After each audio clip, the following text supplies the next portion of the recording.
Vous écoutez Samedi de lire avec l'auteur invité d'Amélie Boivin-Enfield. C'est maintenant le temps de la chronique littéraire en compagnie de ma chroniqueuse Suzanne Dion. Bonjour Suzanne, vous allez bien? Oui, très bien.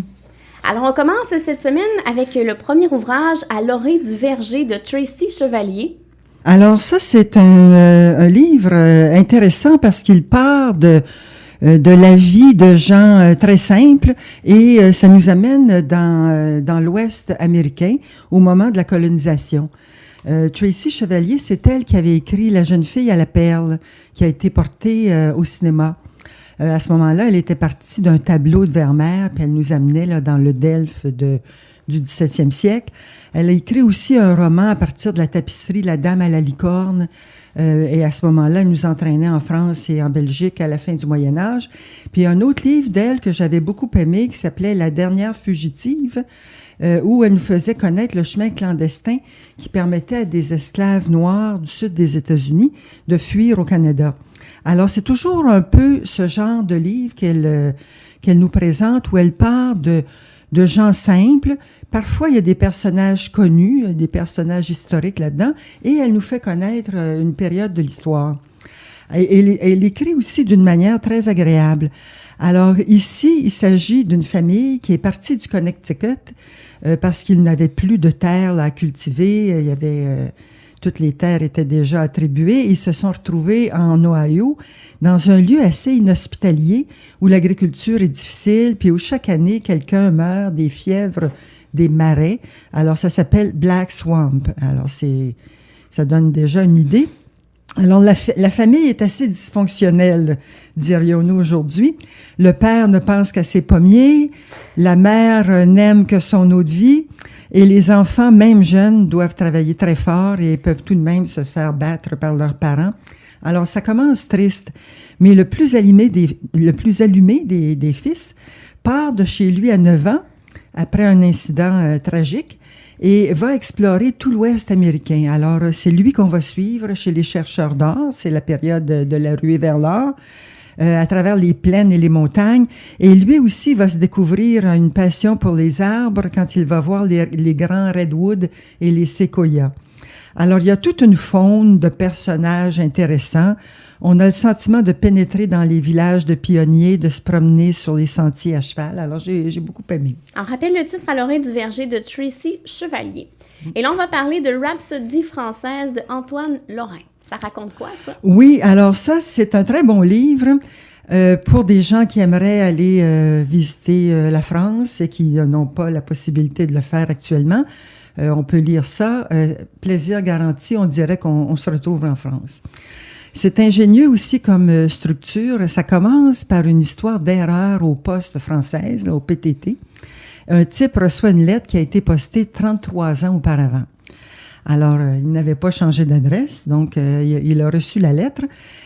Cette lettre avait été envoyée par l'agence Polydor. C'était une grande maison de disques à cette époque-là. Je ne sais pas si elle existe encore, mais ce type faisait partie d'un groupe de musiciens qui s'appelait les Hologrammes. Et tous ces gens étaient disons, convaincus d'avoir un talent fou et puis qu'ils s'attendaient à une carrière internationale. Alors, ils avaient eu la chance de faire financer un démo et ils l'avaient envoyé chez Polydor, puis ils n'avaient reçu aucune réponse. Alors, ils avaient été évidemment déçus.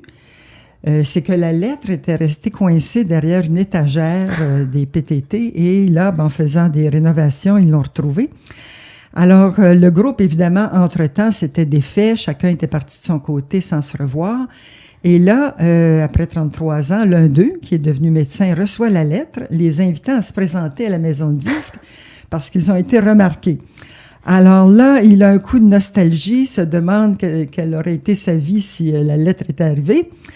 Il souhaite écouter la cassette qu'ils avaient envoyée à ce moment-là à la maison de disques et il ne la retrouve plus chez lui. Alors, il se met à recontacter les autres membres du groupe. On a donc ainsi plusieurs histoires de vie très différentes et tout à fait inattendues. J'avais au début anticipé un certain déroulement, un certain dénouement aussi, mais c'est pas ça qui se produit. Il y a des surprises, ça se déroule aussi dans le climat politique français actuel. Alors, c'est très intéressant. On rappelle le titre Rhapsodie française de Antoine Lorrain. Et là, on va parler de La renverse de Olivier Adam. Oui, alors là, c'est un autre livre qui se passe en France. C'est une autre histoire qui se passe en France. Le roman tourne autour d'un scandale public, comme on en a vu là, dans les dernières années. Un homme politique à la sexualité débordante, narcissique et se croyant au-dessus des lois, n'ayant aucun égard pour ce que ses agissements ont comme conséquence sur les autres, est dénoncé par 2 jeunes femmes qui l'accusent de viol, lui et sa maîtresse. Alors, on va voir ce qu'il va faire pour s'en sortir, nous donnant une bonne idée des mœurs politiques et de la justice française, qui ressemble beaucoup à la nôtre, comme on l'a vu dans certains procès qu'on a pu suivre dans les nouvelles judiciaires. Mais surtout, on va suivre ce qui se passe dans la famille de sa maîtresse, qui a participé à ces parties fines et à ce dont il va être accusé. Alors, pour les 2 enfants de cette femme, c'est l'humiliation. À l'école, ils sont la risée de tout le monde. Il n'y a plus rien qui peut aller comme avant dans cette famille où les apparences comptaient plus que la qualité des relations. Alors, les 2 enfants ne réagissent pas de la même manière. D'ailleurs, c'est le plus jeune qui comprend plus vite ce qui se passe. C'est bien raconté. Et le personnage principal, le fils aîné de la maîtresse, là, pour survivre dans ce milieu malsain là, que constitue sa famille, lui, il s'est rendu un peu insensible. Alors, ça lui prend un certain temps avant de comprendre tout ce qui se passe. Et nous, comme lecteurs, on le suit et on comprend progressivement les motivations des personnages. Alors, c'est un beau roman à la fois pour ses qualités psychologiques, les personnages sont bien analysés, son contexte politique aussi, qui est très intéressant, et son rythme, où il y a toujours du nouveau. Ah, intéressant. La renverse de Olivier Adam. Oui. Et là, on va parler, je crois que c'est un essai. Oui. Ça s'appelle La tour de Jill Jones. Oui, c'est évidemment pour s'intéresser à ce livre, il faut aimer l'histoire aussi, puis s'intéresser à la fin du 19e siècle.